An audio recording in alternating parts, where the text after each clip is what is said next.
गीता समझाती है कि हमारी इच्छाएं ही मूल कारण हैं हमारे पृथ्वी पे वापस आने का, और अगर हम कोई भी इच्छा ना रखें तो हम इस जीवन और मृत्यु से मुक्त हो सकते हैं।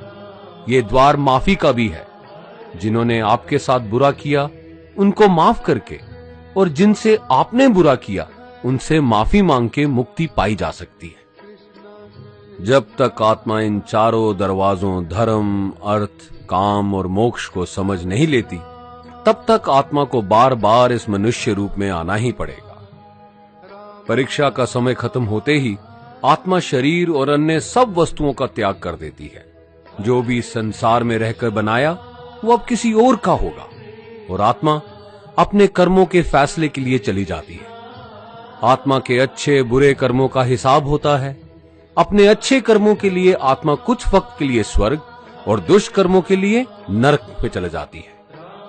नरक में आत्मा को अपने पापों के अनुकूल सजाएं मिलती हैं, पर सजा खत्म होने के बाद आत्मा को फिर से एक नया शरीर और नया दिमाग मिलता है इस परीक्षा में फिर से बैठने के लिए। और हर परीक्षा में वही सब फिर दोहराया जाएगा, जिंदगी के 4 स्तंभ धर्म, अर्थ, काम और मोक्ष को समझने के लिए। हर जन्म में अपने कई जन्मों के कर्मों के हिसाब से हर आत्मा को कभी अच्छे और कभी बुरे हालातों से जाना पड़ता है। लेकिन जब तक आत्मा परमात्मा के साथ योग को नहीं समझ लेती, वो मुक्ति नहीं पा सकती।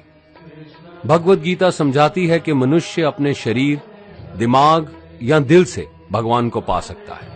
शरीर द्वारा किए कर्मों के माध्यम से परमात्मा को पाने को कर्म योग कहते हैं। ऐसे कर्म जो परमात्मा की इच्छा से हों और दूसरों के कल्याण के लिए हों। वाल्मीकि ने रामायण लिख के, श्रवण ने अपने माता पिता की सेवा और उन्हें 4 धाम की यात्रा करवा के, मदर टेरेसा ने अपने प्यार और सेवा के माध्यम से, और मैडम क्यूरी ने वैज्ञानिक खोज में अपने जीवन का बलिदान देके अपने कर्मों द्वारा परमात्मा को पाया। भगवत गीता समझाती है कि एक आत्मा दिमाग से भी परमात्मा के साथ योग लगा सकती है।